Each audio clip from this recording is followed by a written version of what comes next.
Daily Trust News Center. This is the News Hour. On News Hour tonight,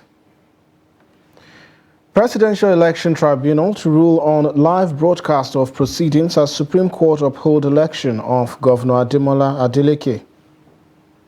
7 dead, others hospitalized after drinking tea mixed with local concoction in Kano.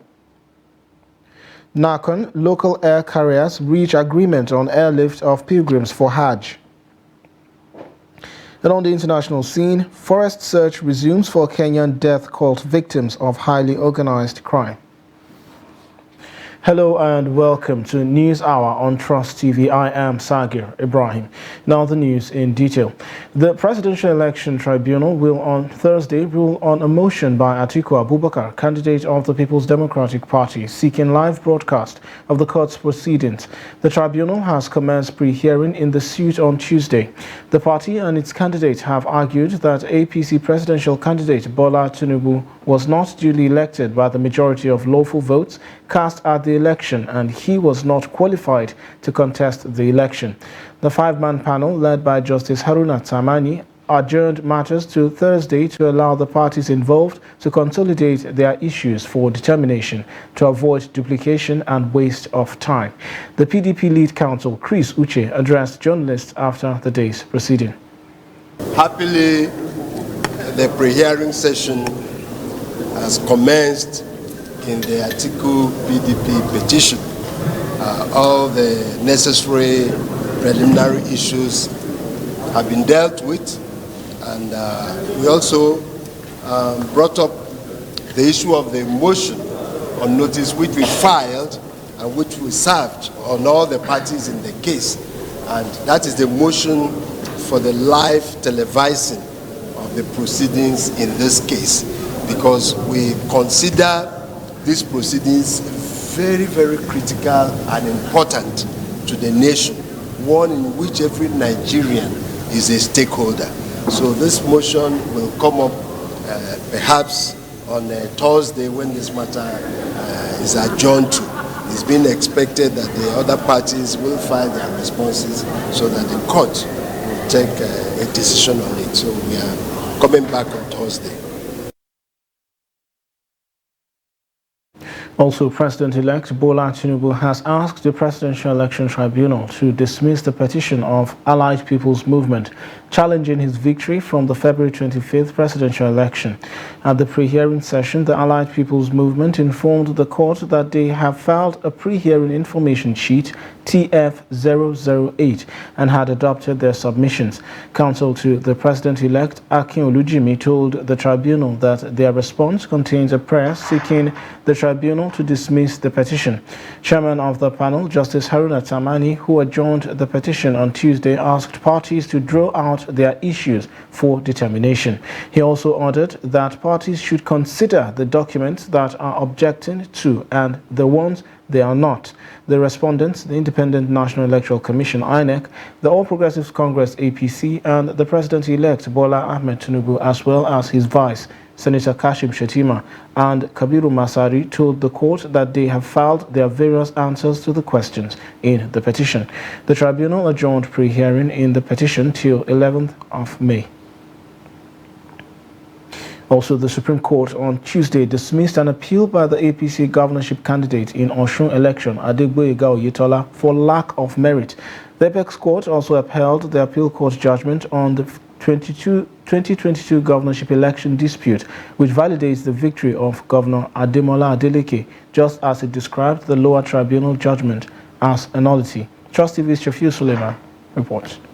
In a unanimous judgment of the Apex Court read by Justice Emmanuel Agim, the 5-man panel of justices resolved all the issues for determination bordering on non-compliance with electoral laws and lack of qualifications to contest the election in favor of the respondents. The Apex Court, which upheld earlier judgment by the Court of Appeal on the matter, also frowned at the lower tribunal's verdict, which upturned the victory of the incumbent governor for lack of fair hearing and non-recognition of the Supreme Court earlier judgment involving Adeleke's qualification, declaring the tribunal's entire proceeding a nullity. Thank God for the justices of the Supreme Court who came and saw justice and did justice in the matter. Our first reaction is to say that we are very happy. We are very, very glad for the judgment.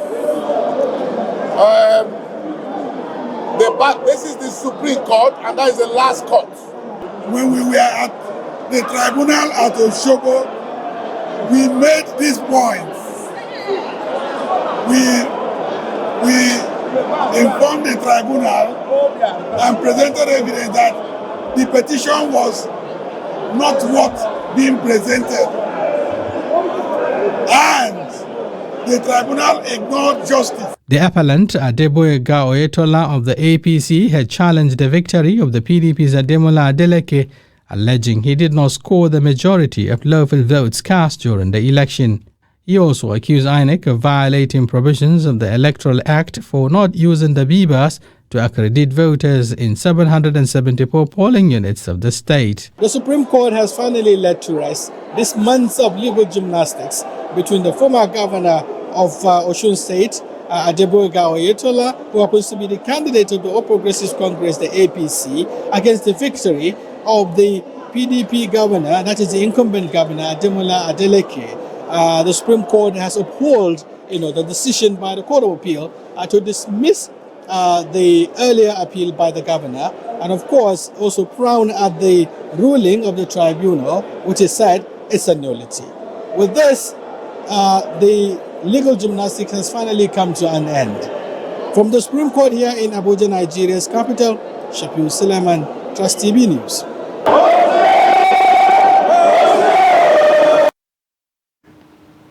In the meantime, Osun State Governor Ademola Adeleke, while reacting to the Supreme Court judgment, has assured the people of the state of his commitment to deliver on all his campaign promises.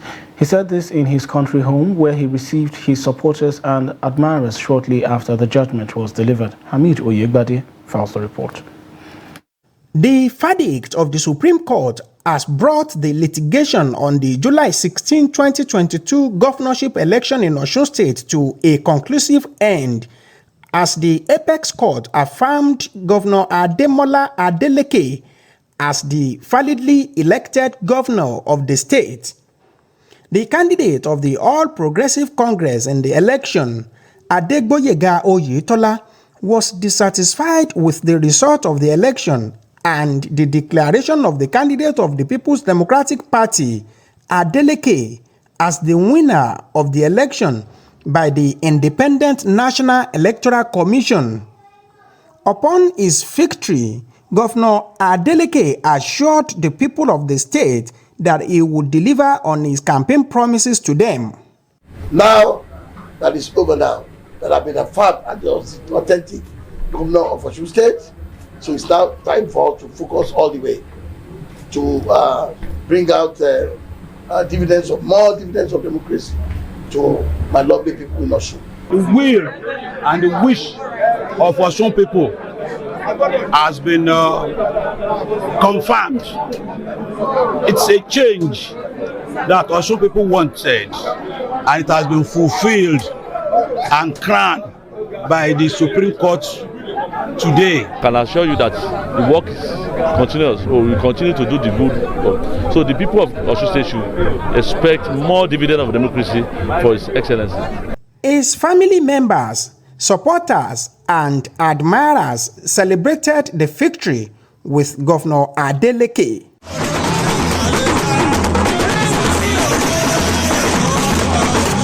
I want to thank God Almighty for the victory of today, and this victory signifies that one with God is a majority. I want to thank them so much. I thank the people of Osun State for their love for His Excellency Senator Ademola Jackson Adeleke. I want to thank God for today's victory. God has done it for us again. Then I want to thank the judiciary for the judgment of today. You've done well, you've done so good. Today's victory, you should know, looking at my face, you can see my face radiating. I'm so glad. I thank God. I dedicate this victory to God Almighty who made it happen. Meanwhile, the state remains peaceful and calm as residents are going about their normal businesses while security operatives are seen at strategic locations in Osogbo, the state capital.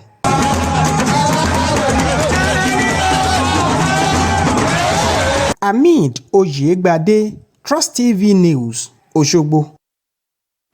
Still on the Supreme Court verdict, President Muhammadu Buhari has urged residents of Osun State to team up with Governor Ademola Adeleke to build up the state.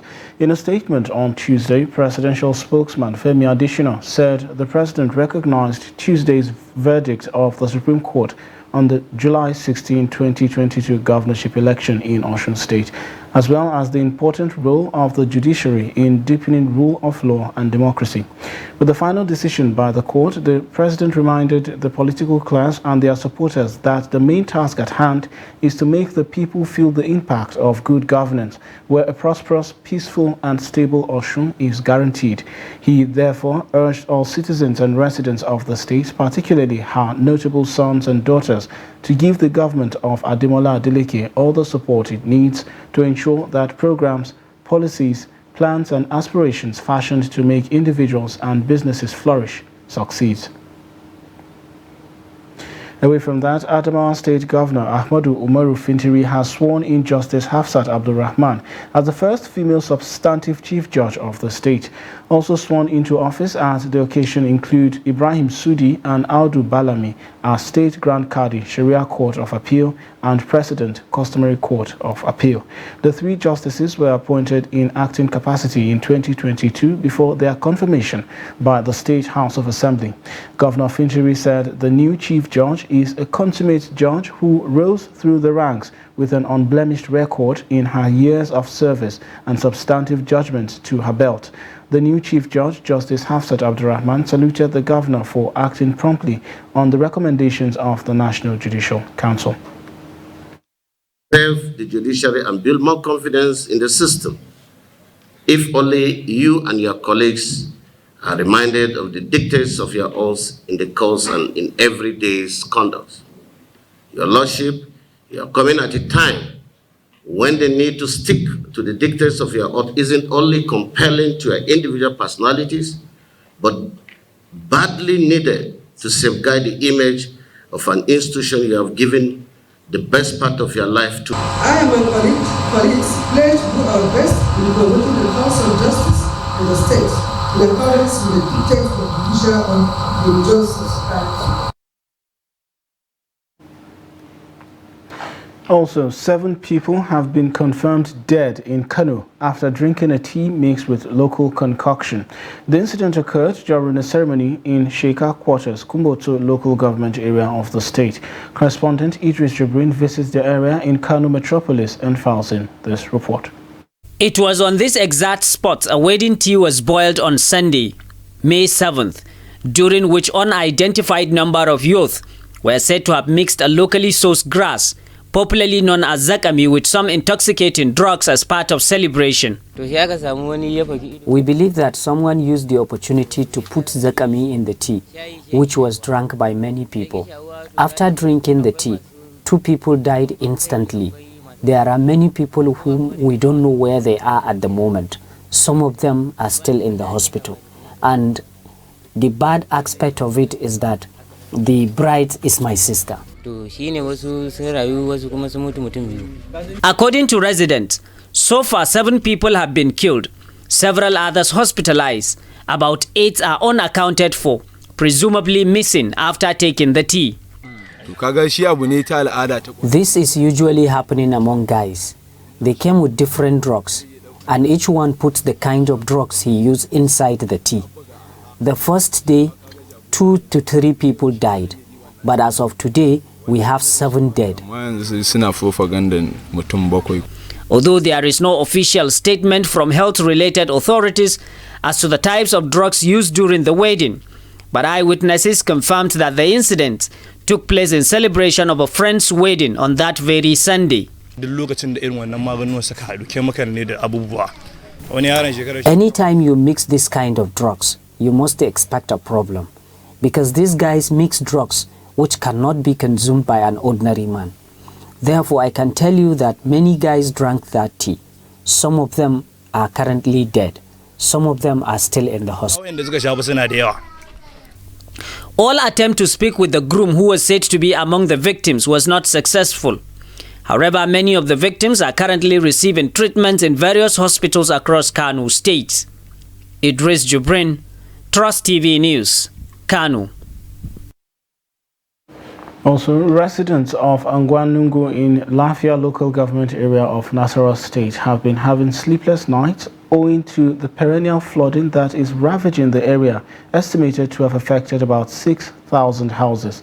In this special report, Umar Mohammed takes a look at the plight of victims of the gully erosion. His report. It will be recalled that the Nasarawa state government, under the leadership of Governor Abdullahi Sule, had in 2022 flagged off the Lafia stormwater and gully erosion control undertaken by the Nigerian Erosion Watershed Management Project at the cost of about 1.5 billion naira. According to the state government, the project, which is to be assisted by the World Bank, is aimed at addressing the persistent challenges of gully erosion and land degradation, particularly in the flashpoint areas of Angwanungu, Shinge Road, Lafia. Speaking to Trust TV News, the village head of Angwanungu and some residents lamented that the construction work on Shinge Road had paved way for water to flood the area, threatening lives and properties of the residents in Angwanungu community. We have two roads in this area, one from Shinge down to Kwandere, the airport road that connects to the hometown of the former governor of the state, Umoru Tanko Almakura, the senator representing Nasarawa South, and the National Assembly, and the other that links to other neighboring villages in the area. As I'm talking to you now, whenever cloud gathers, we can't sleep anymore.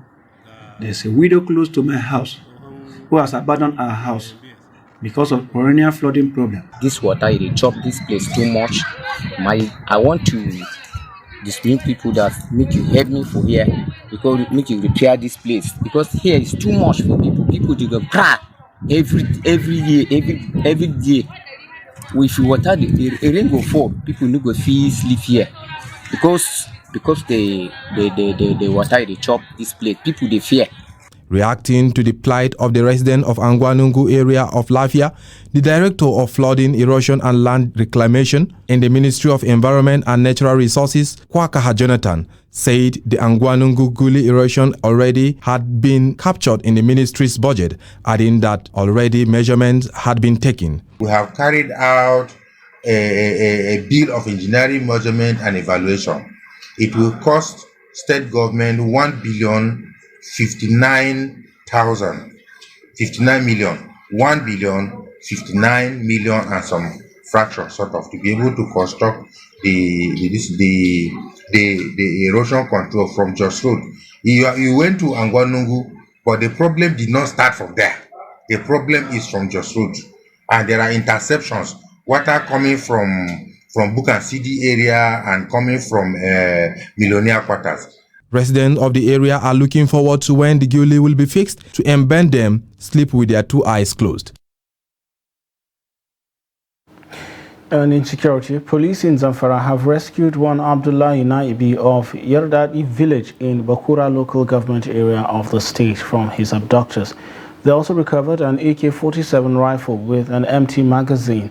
Commissioner of Police in the state, Muhammad Bunu, told a news conference in Gusau on Tuesday that Naibi had been taken to the General Hospital at Talata Mafara, also in the state. He said on May 3rd, a team of police operatives on surveillance patrol along Gusau-Safi Road intercepted bandits on 3 motorcycles, each carrying 3 persons. He said the bandits engaged the police in a gun duel which lasted for an hour. Bunu added that police was able to neutralize 2 of the bandits and recovered 1 AK-47 rifle and 1 pump-action gun, while other bandits escaped with gunshot wounds. The police commissioner appealed for continuous support, cooperation and collaboration of all stakeholders to rid the state of criminal elements. Also, police operatives in Katsina have arrested 72 suspected phone-snatching criminal gangs and armed robbers terrorizing residents for a long while. Parading the suspects at the command headquarters in the state police spokesperson, Chief Superintendent of Police Gambo Isa, said the hoodlums were arrested at various locations in Katsina. Abdullahi Yamadi completes the report. Katsina residents have been suffering from the activities of local miscreants known as Kauraye for over a decade. The Kauraye groups, who are mostly drug addicts, move from one location to another, especially at the early hours of the night, unleashing mayhem on innocent residents. This time around, the groups changed tactics where they engage in phone snatching and motorcycles thefts, inflicting injuries and killing their victims in the process. The command has carried out raids in various locations within the state, which include Sabuwar Unguwa, Gadaneyali, Modoji, Tidin ‘Yan Lihida, Kwabran Ɗorawa, Jambango Abbatuwa, Filin Canada, Lambun Ɗanlawai, Ƙofar Marusa, Tsalawa, Chake, and even Tunas. Tunas is a village in Dutse local government area of the state. We also went there and raided a criminal hideout, arrested some dealers of Indian hemp. The police command in Katsina is also worried about the increasing involvement of some youth in banditry, rape, and other forms of criminalities. In its efforts and determination in the fight against banditry, we succeeded in arresting one Abdullahi Bala, male age 23 years of Bakai village, Ankara local government area. While appreciating the unflinching support the command is enjoying from the residents, the police spokesperson also warned that issues of phone snatching, which is new in Katsina, will not be taken lightly. My name is Abdurrahman Ibrahim. I belong to a phone snatching syndicate terrorizing residents of Katsina. I participated in the killing of some people. We used knives in inflicting injuries and killing our victims after snatching their phones. Commentators are attributing the increasing criminalities to abject poverty, warning that the earlier the incoming administration develop a Marshall Plan to address the menace, the better. Abdullahi Ismayamadi, Trust Television News, Katsina. Still in security, operatives in Anambra State have killed 2 gunmen and also arrested members of a robbery gang. The development followed joint operations by the police and vigilantes, according to a Tuesday statement from the Anambra police spokesman, Ikenga Tobechukwu. The statement said during a gun drill with the criminals, the operatives demobilized 2 of the gang members while 2 others escaped. According to the statement, efforts are already in place to arrest other fleeing gang members. He noted that earlier on the same day, police operatives at Azu Obunike, Unyi Council area of the state, arrested members of a 4-man armed robbery gang while they were vandalizing a truck suspected to have been stolen. Items recovered are 2 locally made explosives, 1 AK-47 rifle, 9 live 7.62 ammunition, 4 AK-47 magazines, charms, and other incriminating items. Away from that, the National Hajj Commission of Nigeria, NACON, and the 4 local airlines have reached agreement on airlift of Nigerian pilgrims for 2023 Hajj pilgrimage. The airlines had last week failed to sign the agreement for the airlift of pilgrims due to the conflict in Sudan that would require the airlines to follow an alternative route, thereby increasing the journey to Saudi Arabia. Representatives of the airline factored the additional financial cost they would incur, as financial agreement had already been concluded before the conflict started. But at the rescheduled signing on Thursday at the NACON office in Abuja, the 4 airlines, Aero Contractors, Air Peace, Azman Air and Max Air finally signed the agreement without any changes, according to the chairman of the commission, Zikrullah Hassan. Airlift of intending pilgrims is expected to commence soon ahead of commencement of the Hajj rituals in June. Also, the Nigerians in Diaspora Commission, NIDCOM, says 1,730 Nigerians have returned from Sudan, with the latest flight from Port Sudan with 146 evacuees aboard Tako Airline. Abdurrahman Balogun, head of Media, Public Relations and Protocols Unit, NIDCOM, on Tuesday said the flight landed at Nnamdi Azikiwe International Airport at 10:05 a.m. Also, NIDCOM on its official Twitter handle on Monday said 129 nationals also aboard Tako Airline landed at Nnamdi Azikiwe International Airport at 9:25 a.m. Balogun also gave an update on the returnees so far. He said on May 3rd, 102 evacuees boarded the NAF C-130 and 274 boarded Air Peace from Aswan Airport. He also said on May 5th, 130 Nigerians were aboard Tako Airlines. On Saturday, 131 boarded the same airline from Port Sudan. Also on Sunday, 102 boarded Tako Airline from Port Sudan. He further said 410 Nigerians boarded Max Air and 322 boarded Asman Air. Both flights from Aswan Airport on Sunday, adding that 2 flights from Tako Airline boarded 133 and 126 evacuees from Port Sudan on Monday and Tuesday respectively. That, he said, summed up the total of 1,730 evacuees. You're watching News Hour on Trust TV. Coming up shortly, how artificial intelligence helps farmers. This and more when we return. Stay with us.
Welcome back. If you're just joining, you're watching News Hour on Trust TV. Now, recap of our major stories.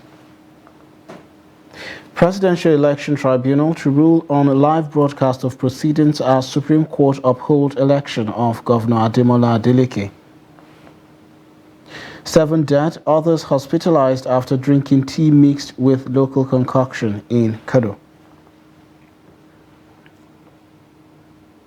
Moving on to more stories, 2 months after the conduct of the 2023 general elections, some ad hoc staff engaged by the Independent National Electoral Commission, INEC, are yet to be paid their allowances. According to the spokesperson of the Independent National Electoral Commission, INEC, in Gombe State, Mohret Bigun, over 900 ad hoc staff who worked for the commission in the last election are yet to be paid because of various technical issues involving account details of the affected ad hoc staff. Ibrahim Ismail speaks to an ad hoc staff who said he has not been paid for the work done during the presidential election. Take a look.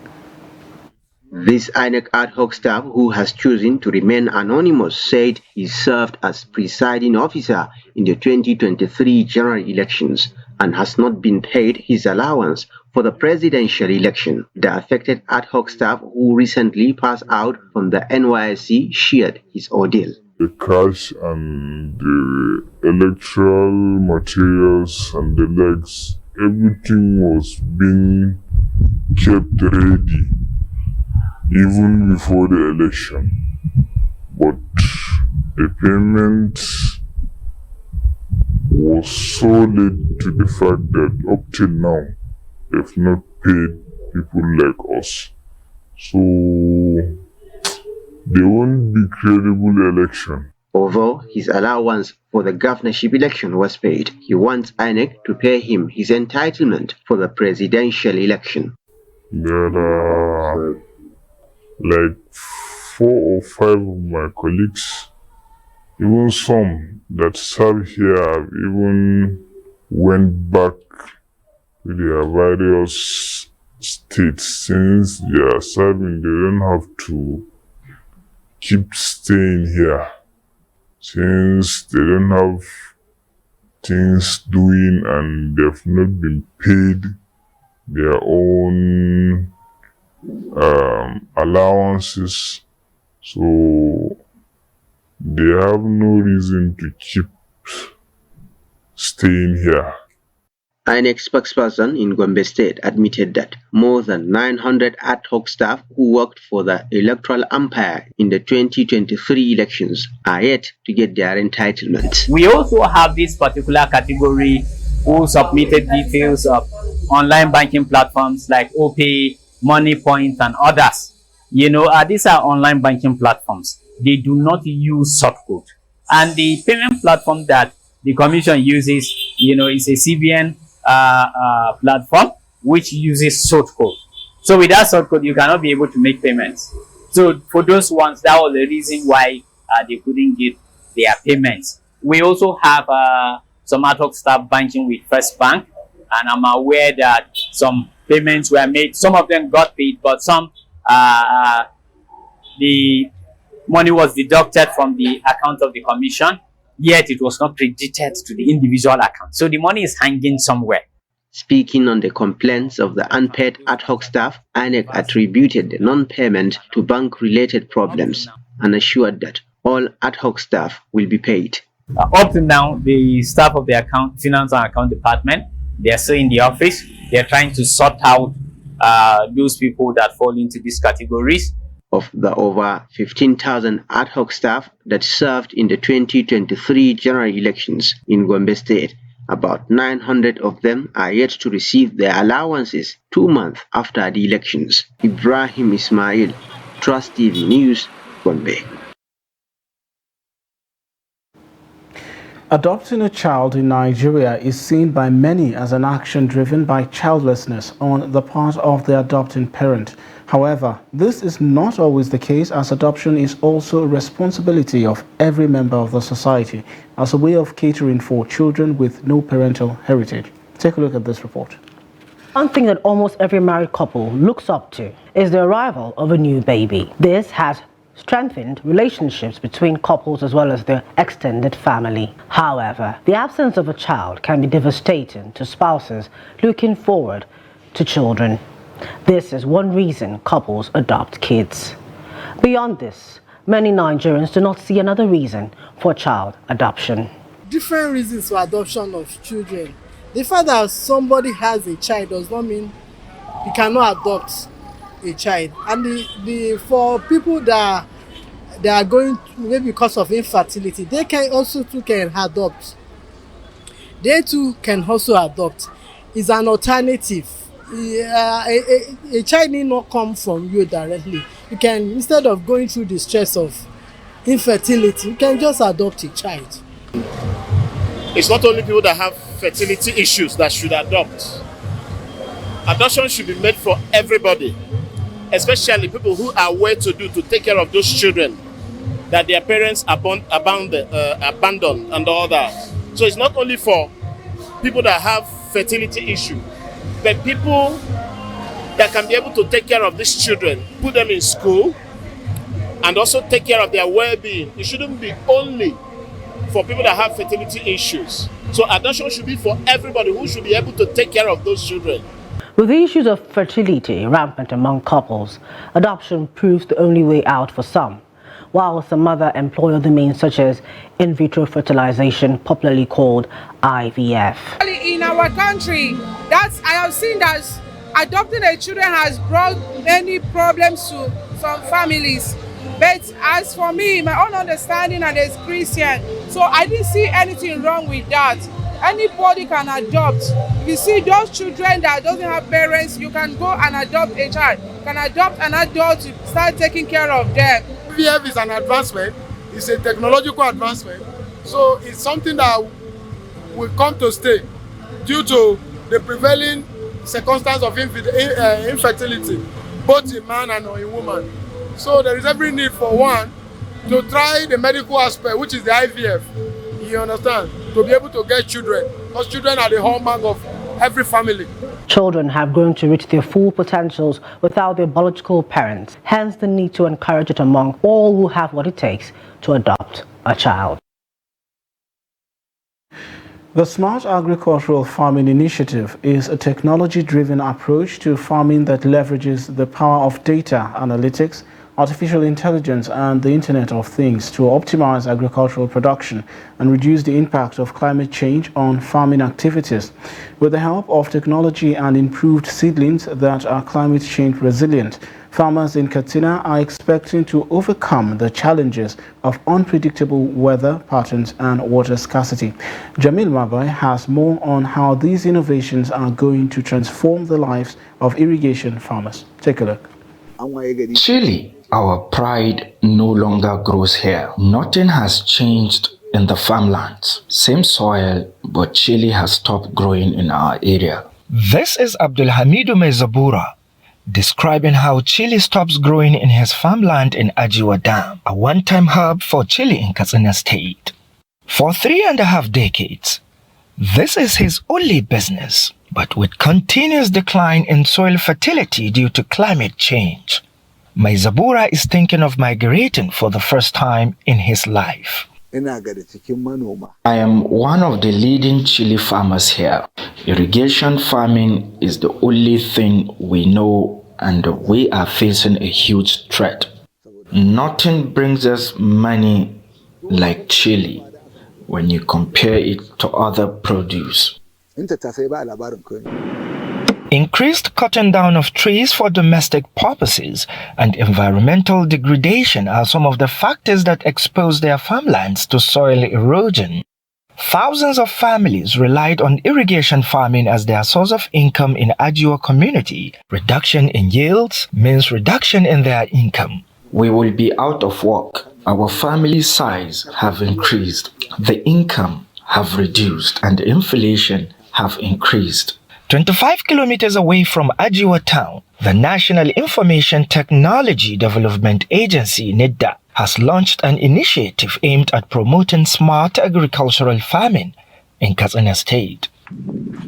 The Smart Agricultural Farming Initiative will help farmers to use technology to improve their yields, reduce waste, and increase their income. The concept of this smart agriculture is to integrate the technology in terms of precision to the agricultural climate change. Technology will help us in terms of pursuing some kind of innovation so that we will reduce the impact of climate change and find a way so that we can have a better yield and improve varieties. Powered using solar energy, smart farming will involve the use of drones, sensors and artificial intelligence to monitor crops, soil moisture, and weather conditions. This will enable farmers to make informed decisions about when to plant, irrigate, and harvest their crop. Jamil Mobai, reporting for Trust TV, Katsina. Political leaders, economists and policymakers converged on Abuja, Nigeria's capital, to x-ray the nation's economy and its ups and downs with a view to providing options that would help revamp the economy. Though considered the giant of Africa and one of the largest crude oil producers worldwide, Nigeria's overdependence on oil has left the country at the mercy of global oil prices. Trust TV's Chamu Dabeng reports that the forum dwells on oil revenue subsidy, private sector investment and leadership in repositioning the ailing economy. Take a look. Once a major booster of the country's GDP, the oil sector contributed a mere 4.34% in Q4 of 2022. Nigeria's reliance on crude oil as its major export has now become a setback in the nation's quest for economic development, as the country grapples with challenges like the volatility of global crude oil prices as well as oil bunkering in the Niger Delta, which has drastically reduced Nigeria's oil output, dropping from an estimated 2.4 million barrels per day to about 1.3 million barrels per day, with an estimated $700 billion revenue. However, leaders at the subnational level spoke on the importance of leadership and the role it plays in boosting the country's economy. These episodes of surge and decline depends on the leadership at any point in time, the stock and content of human capital in the government, and then where the government gravitates in a spectrum of between what I call the two T's, transactional leadership, transformational leadership. Over the decades, you will find our leadership and performance and reforms gravitating between these two spectrums, one extremes of the extremes. Depending on where we are, we have either up or we go down. Political leadership matters. If you don't have political will to take very difficult decisions that may be unpopular in the short term, but solves long-term problems that the rest of the people may not see, but you know it has to be done, then you are in good shape. Nigerian leaders are concerned over the culture of blame game among the elites rather than focusing on pragmatic ways of addressing the pressing issues. However, the 18th Emir of Kano, Sanusi Lamido Sanusi, has a different view. I don't believe in covering up incompetence. I don't believe in being politically correct and not saying that something was not done properly. And if we want to really make progress in this country, we have to learn from the good and the bad. We have to see what we did right, but we also have to look at where we went wrong. If I have a new government on May 29 that tells me, oh, I'm going to continue paying this subsidy for the next 3 years, I'll phase over 3 years, I'm going to say you're not serious. I mean, I'm going to just close my eyes and get ready for the next election in 2027 because we're going to be here in 2027 talking about the same things. As Nigeria looks to economic diversification and development, there is a need for massive private sector investments, fiscal consolidation, and a need to assess Nigeria's economic surges and emulate the highs. Chamun Dabeng, Trust TV News, Abuja. The national leadership of the Nigeria Labour Congress and the Trade Union Congress, TUC, have agreed to suspend their ongoing industrial action in Imo State to enable peaceful resolution of all outstanding issues. The decision is contained in a memorandum of understanding between the Imo State government and the unions. According to the MOU, which was signed by the Secretary to the Government of Imo State and Attorney General of the state on the government side, and the four-man delegate sent from the national leadership of NLC and TUC, the tripartite committee will look into the areas of disagreement and resolve them expeditiously. Both parties, however, condemned the circumstances that led to the alleged disruption of the NLC delegate conference and the alleged disruption of the May Day celebrations, and pledged to ensure peaceful conduct of the activities of the NLC and TUC in the state. Also, the governor of the Central Bank of Nigeria, Godwin Emefiele, has read the Riot Act to shipping companies exporting undocumented cargoes from the shores of the country. Emefiele sent out this note of warning at the RT200 Non-Oil Export Summit 2023 on Tuesday in Abuja. While speaking on the theme Challenges and Prospects to Success, he detailed the importance of diversifying from oil exports. The Apex Bank governor warned exporters who disregarded several warnings to follow due process in ensuring their documentation meet the needed criteria for export.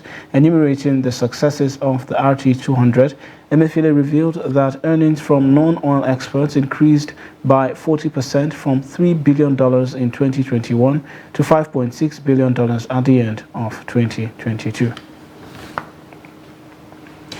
It is about 2 months after the Central Bank of Nigeria, CBN, directed commercial banks to issue the old Naira notes to Nigerians after the Supreme Court judgment directing the Apex Bank to that effect. With the execution of both the court and the CBN orders, cash in circulation has increased and queues in banks and POS have drastically reduced.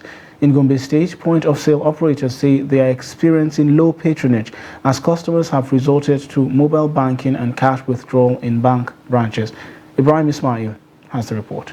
This is one of the most patronized point-of-sale tents located along the Gombe-Bauchi Road in Gombe State capital. During the transition from the old to new Naira notes, Joy Nukan attended to more than 150 customers daily. But as the banknotes become more available, patronage has drastically reduced. They want to withdraw 10,000, maybe they take as 100 Naira or 200. They prefer to go to bank and withdraw there. You understand? They prefer to carry machine from here to bank and withdraw.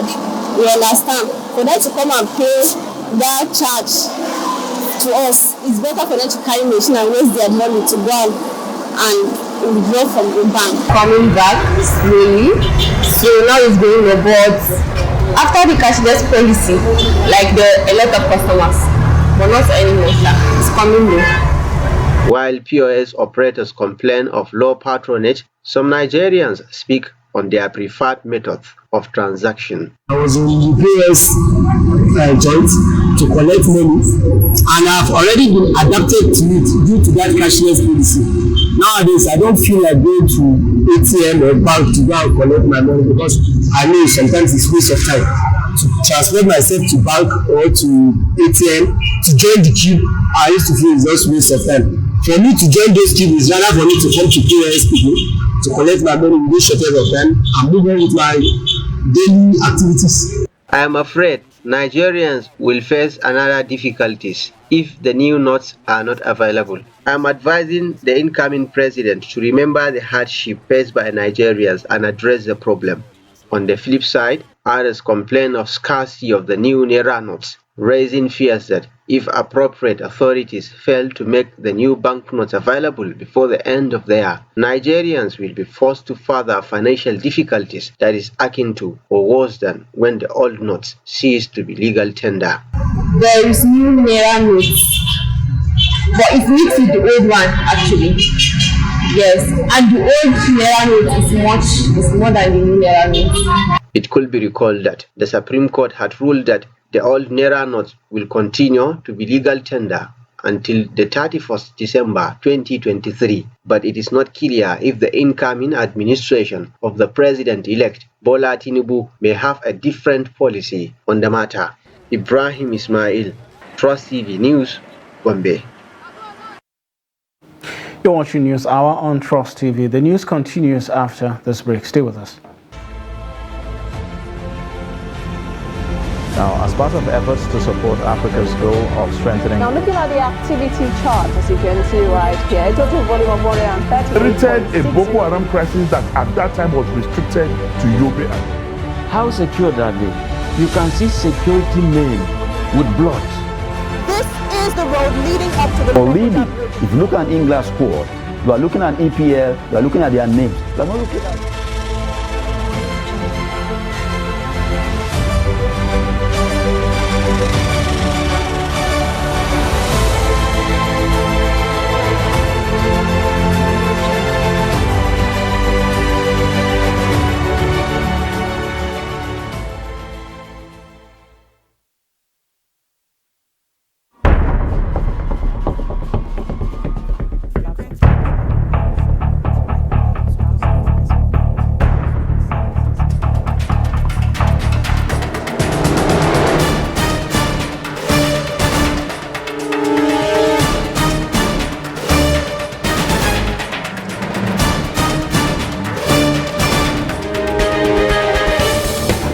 That's great.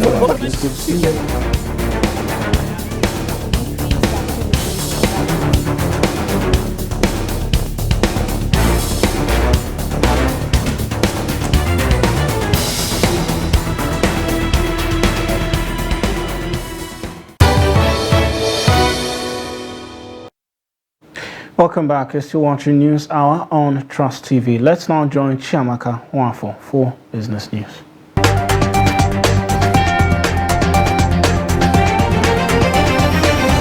Vice President Yemi Osinbajo says Transcorp Power has been approved as the preferred bidder for the Abuja Electricity Distribution Company, AEDC. He spoke on Tuesday at the commissioning of the Afam 3 fast power plant in Uyibo local government area, Rivers State. Osinbajo said the approval was given by the National Council on Privatization (NCP). The Vice President described the development as a significant breakthrough in the country's power sector, an industry he said had been lacking private sector finance. In December 2021, United Bank of Africa (UBA) took over AEDC over the inability of its major stakeholder, Can Consortium, to service the $122 million debt owed to the bank. Can Consortium had secured a loan from UBA to acquire AEDC in 2013, making it hold a 60% share in the disco. However, in April of 2023, the bank said it would sell AEDC to recover the $122 million debt. And in telecommunications, the Nigerian Communications Commission on Tuesday granted MTN Nigeria a spectrum lease transaction from the NATCOM Development and Investment Limited. The transaction, which covers 19 states in the country, permits the telecommunications company to lease 2 spectrums, 5 MHz frequency division duplex and 10 MHz FDD from Entel.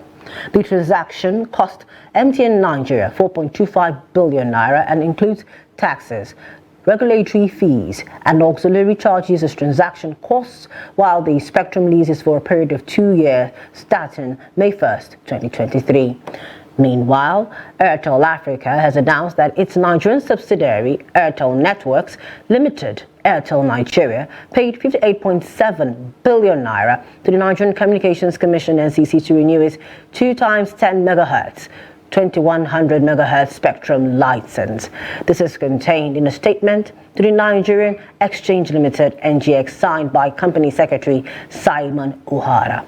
The statement noted that once renewed, the license will be valid for 15 years following the expiration of the previous license, which was at 31st April 2022. And that's it on Business News. I am Chiamaka Nwafo.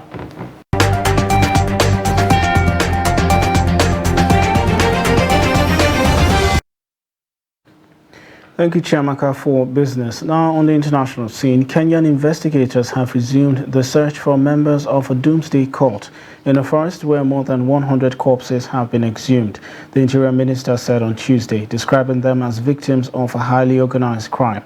Paul Mackenzie, the leader of the Good News International Church, is in custody, accused of ordering followers to starve their children and themselves so they could go to heaven before the end of the world, which he said would come on April the 15th.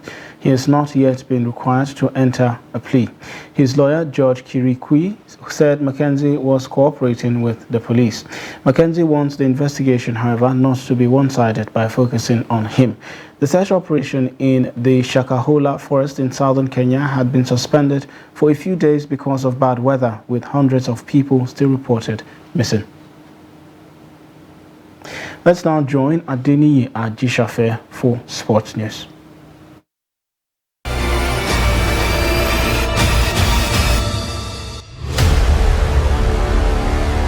The Nigerian Rugby Football Federation (NRFF) will camp the men's national rugby team, also known as Black Stallions, in the United Kingdom. The Black Stallions will participate in the Rugby Africa Olympic qualifiers slated for Mauritius on 24 and 25 June 2023. President NRFF Ademola Are said the first phase of camping has kicked off with the first phase of camping for players based in UK and some other parts of Europe. The camp is to select players that will later join the home-based players for the next phase of camping before the final team will be selected. Are said the NRFF target is to qualify for the Olympics. Nigeria is placed in Pool A with Ghana, Burundi and DR Congo. Other countries participating in the qualifiers are Mauritius, Cote d'Ivoire, Botswana, Cameroon, Algeria, Lesotho, Senegal and Egypt. And in football, head coach of the Burkina Faso under-17 team, Brahima Traore, has underlined their readiness to qualify for the World Cup at the expense of Nigeria's Golden Eaglet. The Burkina Babes secured their quarter-final spot on Sunday after beating the defending champions Cameroon 2-1. The victory over Cameroon pitched them against five-time world champions Nigeria. While speaking ahead of the game, Traore said Burkina Faso's objective is to qualify for the World Cup as well as the semi-final of this competition. This will be the second time both sides will clash in less than a year, having first clash at the Wafu B finals in Cape Coast, Ghana, where Nigeria won. That's Sport News. I am Adeni Ajishafe.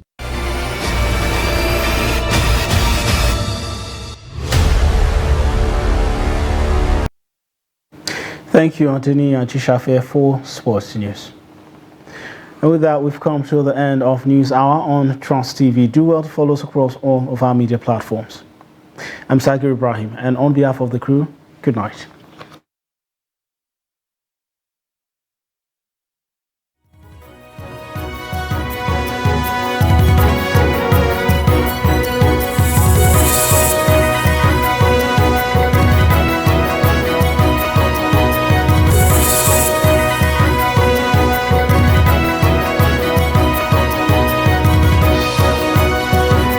From the Daily Trust News Center, this is the News Hour.